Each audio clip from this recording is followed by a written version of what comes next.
We've been talking about this hearing involving down at the federal courthouse involving Michael Cohen in New York. We reported on these FBI raids, his home, his hotel, his office, seizing material, right, documents, potentially records involving hush payments, Access Hollywood tapes. Here's the headline. He is now officially under criminal investigation. Let's go to our senior justice correspondent, Evan Perez, with this. This is obviously huge news. That's right, Brooke. I mean, look, it was obvious the fact that the FBI raided his home, his hotel room, and his office, that there was something big happening here. But now, for the first time, we see, in the words of a prosecutor from the Southern District of New York, that Michael Cohen is under criminal investigation. And it says here that he is under he's under investigation for criminal conduct that largely centers on his personal business dealings. Again, we don't know what all has been seized. There's a lot of information here that has been redacted by the government, but it does say that one of the things that they're looking at is that the fact that he had very few clients, and so this question of whether or not this the information that was taken from his hotel room, from his offices, the records, his electronics, whether or not that is protected by attorney-client privilege, they say it's really not that relevant because, again, he has very few clients, doesn't bill anybody, and so all of this has to do with his, or largely has to do with his personal business dealings for which he is under investigation. The court documents also say that this did come partly as a referral from Special Counsel Robert Mueller, but it also says that this is an investigation being done by the U.S. Attorney in Manhattan and is proceeding independently of the Special Counsel. Again, underscoring the fact that this is now two separate investigations that we have going that have an impact on President Trump, which is why you see President Trump's own attorney showing up in court, as Shimon has been describing from the federal courthouse down there.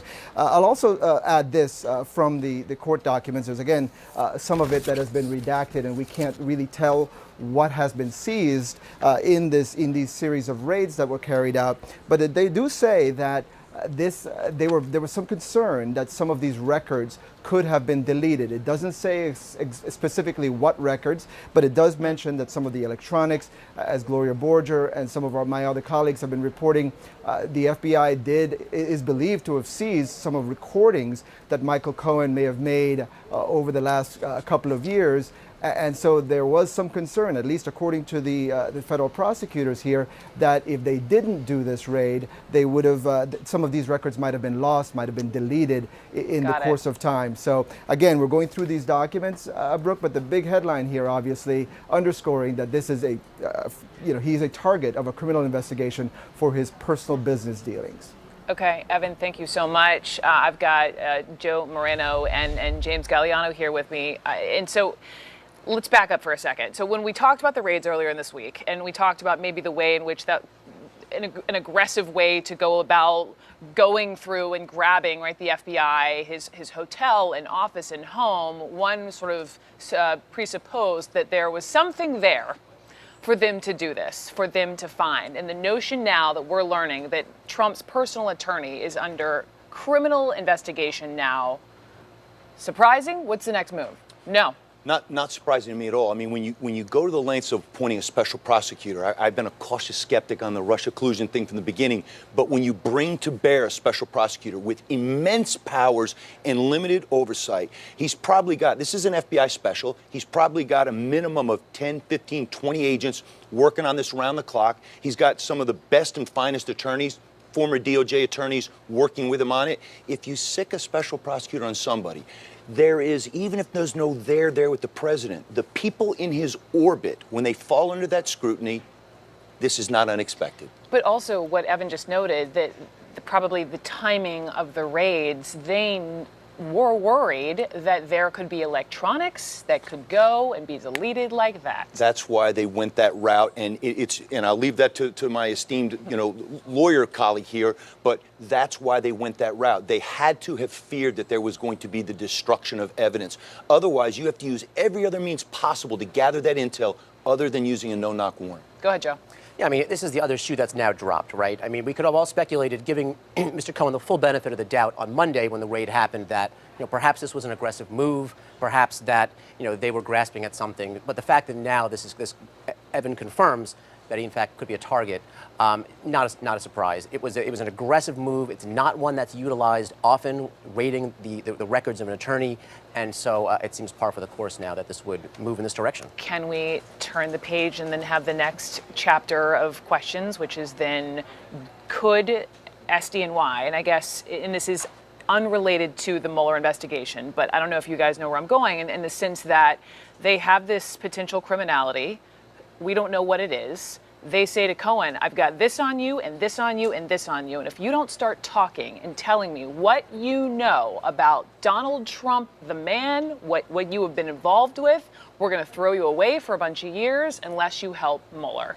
The echoes of the mid-1990s and the investigation into Bill Clinton and his associates, it is so eerily reminiscent here. Now, to your point, Brooke, yes, but I'll caveat by saying Susan McDougal went to jail and did time and didn't say a word. And I'm sure somebody that's basically, I hate to use the term House counsel because it's pejorative, but by the same token, somebody who's been Donald Trump's right-hand man. No, he said he would take a bullet for the man. It's hard to imagine him flipping on Donald Trump. That's hyperbole, but when people are facing stiff time, I'm here to tell you, after 25 years in the FBI, it changes their calculus.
Pero